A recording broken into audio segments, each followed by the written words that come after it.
हर एक से मोहब्बत भी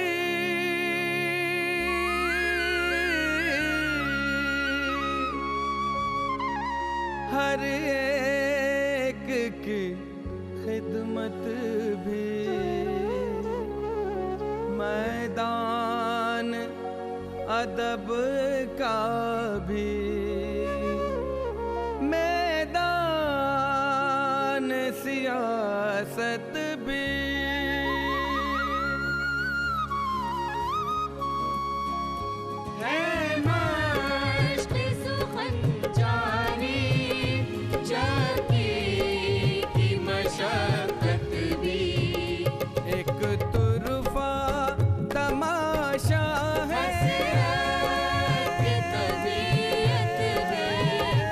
हसरत की तबीयत भी।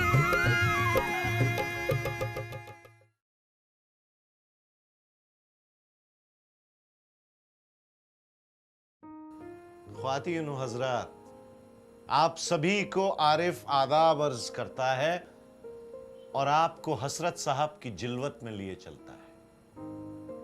पिछला एपिसोड तो जरूर आपके हाफजे में ताजा होगा कि मौलाना ऐन उन्हीं दिनों गिरफ्तार कर लिए गए जब उनकी बिटिया की शादी सर पर थी। इस मामले में भी उन्होंने अपनी साबित कदमी का बेहतरीन सबूत दिया। इरशाद फरमाया कि शादी तयशुदा तारीख पर ही होगी, उनकी गैर मौजूदगी में ही सही। 2 साल जेल में रहे, सॉलिटरी सेल में सख्त तरीन अजियतें बर्दाश्त की, रिहा हुए और मैदान सियासत में एक नए अज़्म, एक नए इरादे, एक नए वलवले के साथ कूद पड़े। आपने यह भी गौर किया होगा कि मौलाना के सियासी इफ्कार में एक मखसूस तब्दीली रूनुमा हुई है।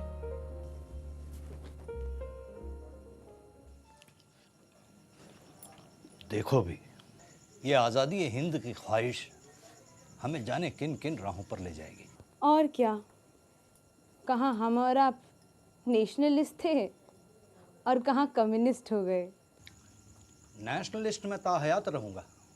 आज़ादी का तसव्वुर और उसके लिए दामे दर में सुखने कोशा रहना अगर नेशनलिज्म है तो हम और आप आला दर्जे के नेशनलिस्ट हैं। तो फिर कांग्रेस से बेजारी क्यों? मुझे कांग्रेस के चंद तौर तरीकों से बेजारी है, उसके नस्बुलैन से नहीं। मैं मिजाजन कांग्रेसी हूँ, पार्टी में हूँ या ना हूँ। जज़ाकल्लाह। अरे, एक रोटी और खाइए। तुम तो जानती हो मैं खाना हमेशा भूख से 2 निवाले कम ही खाता हूँ। आप खाना ही 2 निवाले खाते हैं। मैं गांधी जी की आवाज पर लब्बैक कहता हूं और आप सबसे यह दरख्वास्त करता हूं कि इनफिरादी सत्याग्रह का मुजाहिरा इस शिद्दत से करें कि इनफिरादी सत्याग्रह अवामी सत्याग्रह की शक्ल ले ले। इतनी तादाद में गिरफ्तारी दीजिए कि जेलों में तिल रखने की भी जगह ना बचे। इतनी तादाद कि हुकूमत को फर्दन फर्दन मुकदमा चलाने के लिए अदालतें ना मिलें, वकील ना मिले, मुंसिफ ना मिले। तभी 5-6 पुलिस वाले आए, मौलाना की तरफ बढ़े कि दूसरे सत्याग्रहियों की तरह मौलाना भी चूचरा किए बगैर अपने आप को गिरफ्तारी के लिए पेश कर देंगे। मगर मौलाना पेट के बल जमीन पे लेट गए। मौलाना हसरत मोहानी जमीन पर लेटे हुए हैं और साथ ही साथ ये भी कहते जाते हैं कि नॉन कोऑपरेशन मेरा मजहब है, मैं तुम पुलिस वालों के साथ कोई सहयोग नहीं करूंगा। पुलिस वाले हो, जरा कुव्वत लगाओ। और जो पुलिस वालों ने अपनी पूरी कुव्वत के साथ मौलाना हसरत मोहानी को जमीन से उठाया तो उनके साथ साथ ढेर सारी घास भी उखड़ाई। मौलाना हसरत मोहानी अपने दोनों हाथों में घास के गुच्छे पकड़े हुए इंकलाब जिंदाबाद का नारा लगाते रहे। इंकलाब जिंदाबाद, इंकलाब जिंदाबाद, इंकलाब जिंदाबाद, इंकलाब जिंदाबाद, इंकलाब जिंदाबाद, इंकलाब जिंदाबाद। इनकलाब नहीं, इनकलाब। हजरत इनकलाब ही बोला करते थे, मैंने कहीं पढ़ा है। इंकलाब जिंदाबाद, इंकलाब जिंदाबाद, इंकलाब जिंदाबाद। बकौल फुरकत काकोरवी, सिपाहियों ने मौलाना हसरत को अमीनुद्दौला पार्क के बाहर खड़ी लारी में इस बेदर्दी से ठूस दिया जिस तरह इंजन में कोयला झोंका जाता है। मौलाना तमाम रास्ते अपने मखसूस अंदाज में इंकलाब जिंदाबाद, इंकलाब जिंदाबाद के नारे लगाते रहे। बहरहाल मैं कहना यह चाहता था कि मौलाना का ख्याल दुरुस्त था कि इतनी तादाद में गिरफ्तारी दी जाए कि हुकूमत मुकदमा ना चलाने पर मजबूर हो जाए। यह मौलाना की वाहिद गिरफ्तारी थी कि उन्हें दूसरे दिन ही रिहा कर दिया गया, और पहली बार ऐसा हुआ कि गिरफ्तार होने के बावजूद उन पर मुकदमा नहीं चला, उन्हें सजा नहीं हुई।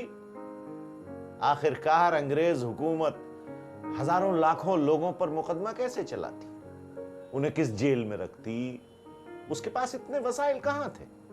बहरहाल ये वही जमाना है जब भगत सिंह और चंद्रशेखर आजाद की इनकलाबी तहरीक भी नुक्ता-ए उरूज पर है। भगत सिंह और उनके सभी साथी लेजिस्लेटिव असेंबली में बॉम्ब फेंकने के जुर्म में गिरफ्तार हो चुके हैं। उन पे चलाया जा रहा मुकदमा भी अपनी आखिरी मंजिल में है। फैसला क्या होगा सबको मालूम है।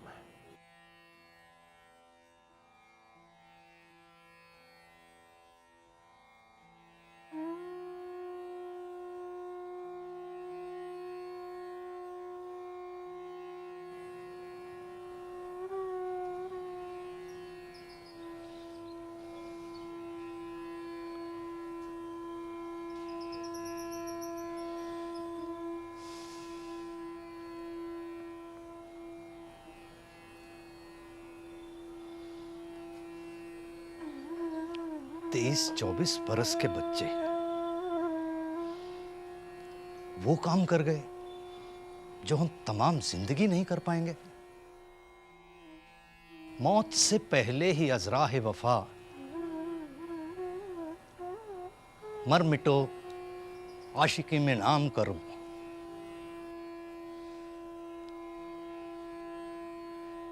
पूछते हैं वो जानिसारों को,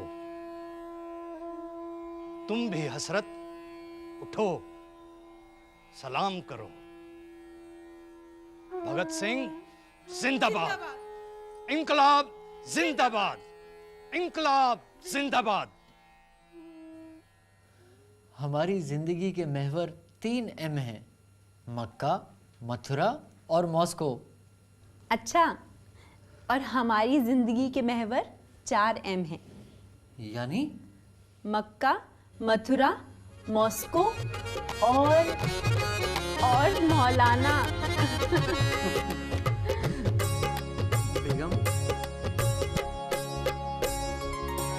हसरत की भी कबूल हो मथुरा में हाजिरी, हसरत की भी कबूल हो मथुरा में हाजिरी।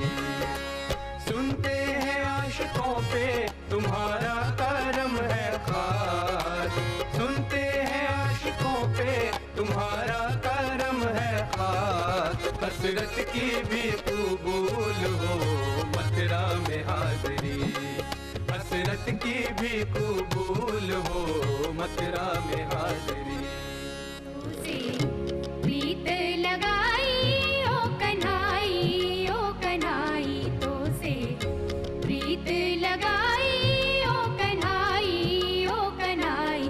काहू और की सूरत काहे को आई, काहू और की सूरत काहे को आई तो से प्रीत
विनती करत हूँ तिहारी।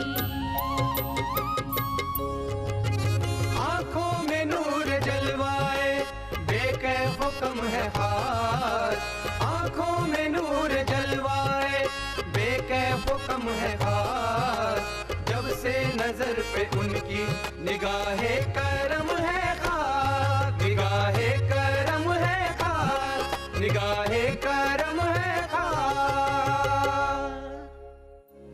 कहाँ जाए रहे गिरधारी, कहाँ जाए रहे गिरधारी।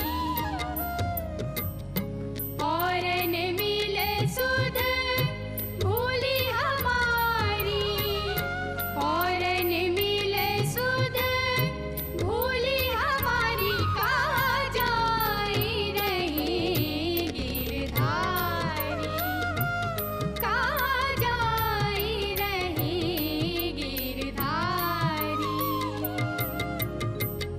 हसरत की भी कबूल हो मथुरा में हाजरी, हसरत की भी कबूल हो मथुरा में हाजरी। मथुरा शरीफ में तो हाज़िरी जन्माष्टमी के मौके पर हर साल हो जाती है। अब हज का इरादा किया जाए खुदा कबूल करे। और इसी साल कबूल करे। मौलाना हसरत मोहानी ने 1932 में पहला हज किया, मैं अपनी बेगम, और इसके बाद मुसलसल 13 हज मौलाना ने किए।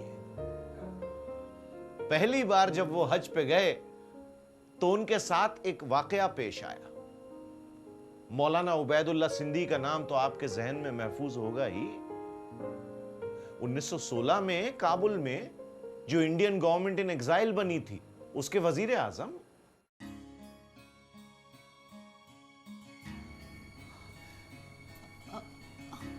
मौलाना मौलाना उबैदुल्ला सिंधी साहब।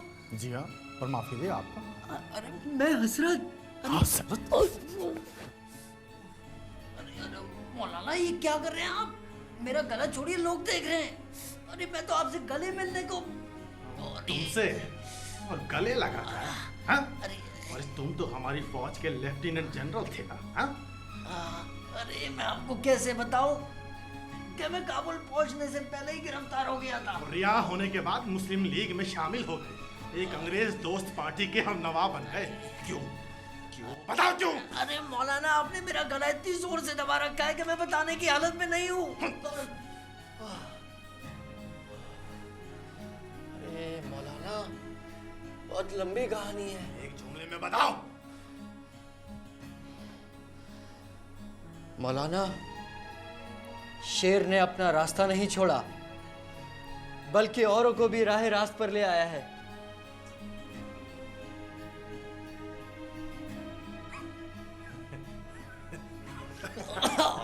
अरे मौलाना आप मेरा गला फिर दबा रहे हैं। लेकिन इस बार खुशी के मारे।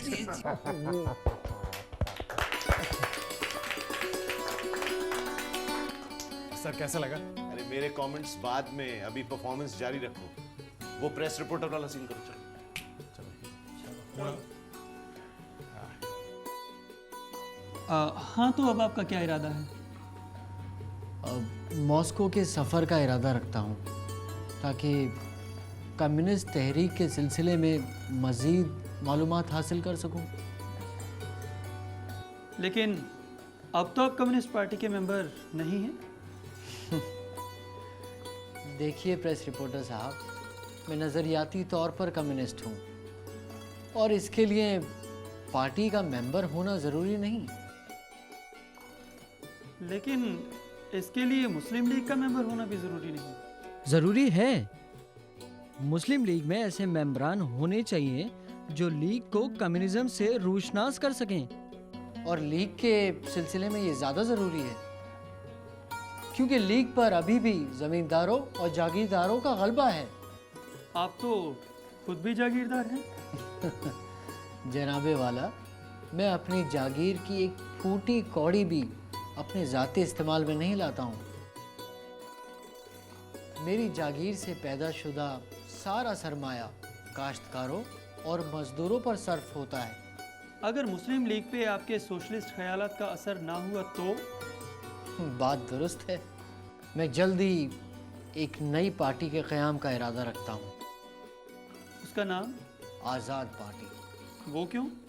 एक ऐसी पार्टी जिसका मकसद सिर्फ और सिर्फ हिंदुस्तान की आज़ादी हो, जिसका कोई मजहबी एजेंडा ना हो और जो हिंदुस्तान के गरीब लोगों यानी मजदूरों और काश्तकारों की भरपूर नुमाइंदगी कर सके। जब आप अपनी नई पार्टी बनाएंगे तो क्या मुस्लिम लीग छोड़ देंगे? पार्टी बीवी तो नहीं कि उसी का होकर रहा जाए। मैं तो हिंदुस्तान की हर उस पार्टी के साथ हूँ जो आज़ादी की बात करे।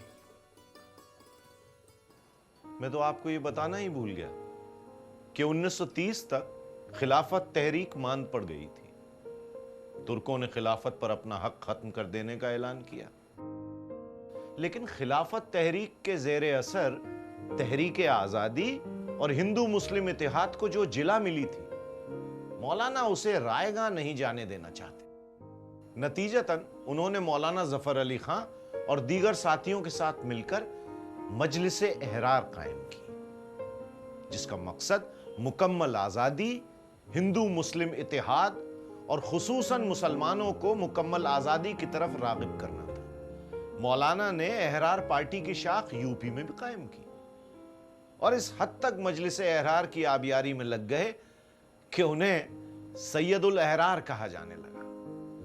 मौलाना उन दिनों हर उस प्लेटफॉर्म पे नजर आते जिसका मकसद मुल्क की आज़ादी था, ख्वाह वो all India Muslim nationalist conference हो, ख्वाह जमियतुल उलेमा हिंद हो।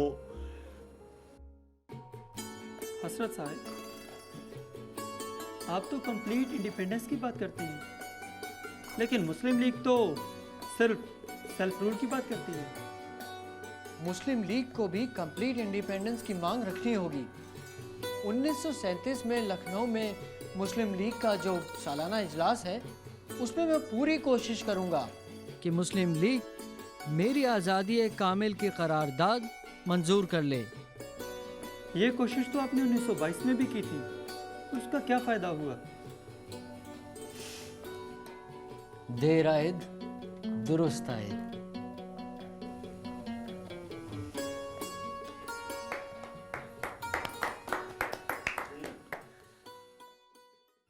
उन्नीस का साल मौलाना के लिए सख्त आजमाइशों का साल रहा। बेगम निशात को यूं तो कोई ना कोई मर्ज लाहक रहता और वो अक्सर बीमार भी रहती, लेकिन जब कभी भी उन्हें किसी सियासी जलसे में मौलाना हसरत के साथ जाना होता तो वो एकदम सेहतयाब हो जाती और हज के वक्त तो उनमें बेइंतहा क़ुव्वत पैदा हो जाती और वो खुशी खुशी मौलाना के साथ हज का फरीज़ा अंजाम देती। सो मौलाना को भी बेगम की सेहत को लेकर कोई ख़ास तरद्दुद लाहक ना रहता, मगर 1937 के आते आते बेगम निशात रीढ़ की हड्डी की शदीद बीमारी में मुब्तला हो गई। जिस्म का आधा हिस्सा बेकार हो गया, हर वक्त पलंग पर पड़ी रहती, लेकिन इस सूरत हाल में भी उनके मुंह से शिकायत का एक हर्फ भी ना निकलता। ज़बान पर सिर्फ एक ही जुमला जारी रहता, जो अल्लाह की मर्ज़ी, जो अल्लाह की मर्ज़ी।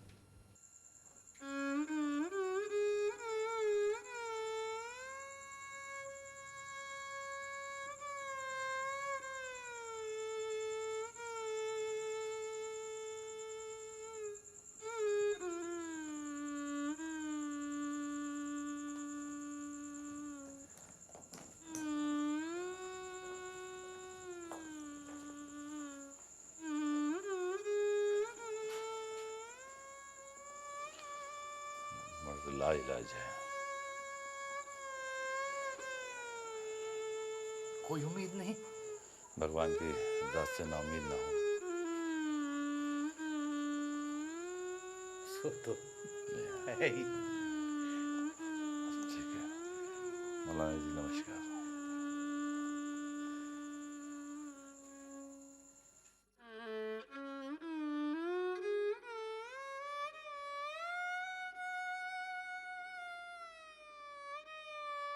मुबारक हो। डॉक्टर साहब कहते हैं कि मर्ज लाइलाज नहीं है। आप मेरे करीब आइए, हाथ थाम लीजिए। आज फज्र की नमाज से कब जब मैं सो रही थी तो ख्वाब में मेरे सल्लल्लाहु अलैहि वसल्लम आए। मैंने हुजूर का दामन थाम लिया और कहा, हुजूर आप मुझे मदीने ले चले। इशारा ये कि तुम बहुत जल्द ठीक हो जाओगी, चलने फिरने के लायक हो जाओगी। हम अगले साल भी हज पर चलेंगे। ख्वाब तो पूरा होने दीजिए। तो जब मैंने सरकार दो जहां से कहा आप मुझे मदीने बुला लीजिए, तो हुजूर ने कहा हम तुम्हें मदीने बुला लेंगे, इस सफर में तुम अकेली आओगी। तो तुमने ये भी कहा होगा हुजूर से कि हमारे मियाँ को भी साथ।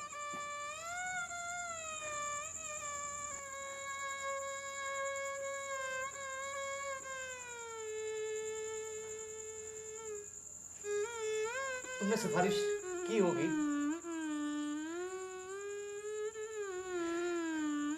बोलो बोलो।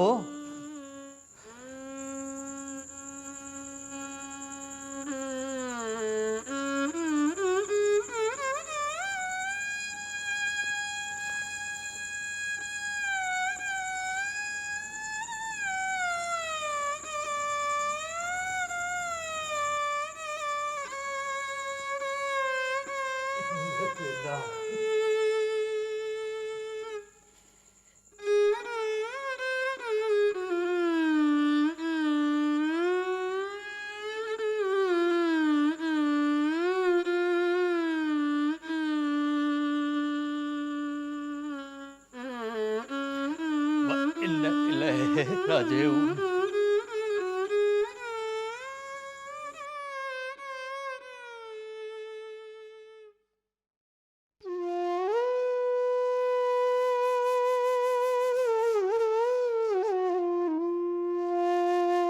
वजह क्या है ख्वाब में ना आने की, शर्म उन्हें होना रूठ जाने की।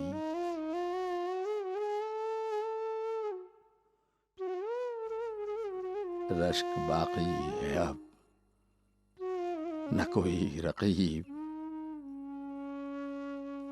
न जरूरत किसी बहाने की।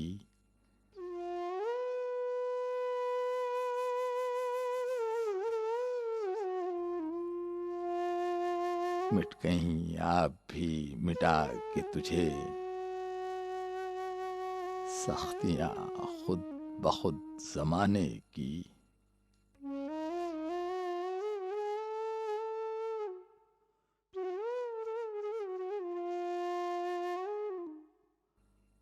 अब न वो दिल है न वो ज़ख़ीरे शौक, तोड़ दो कुंजियां खजाने की।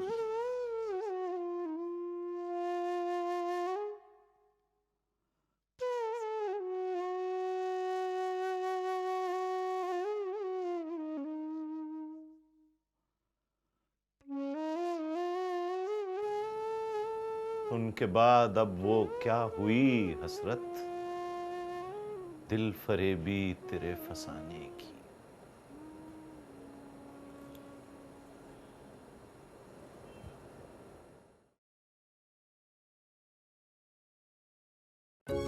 आज़ादी की ख्वाहिश भी, तहरीक खिलाफत भी, स्वदेश पे जा कुर्बा, जिंदा की सोबत भी थी, दीन की पाबंदी और कृष्ण से रग़बत भी। बंसी भी बजाते थे करते थे तिलावत भी, एक तुरफा तमाशा है।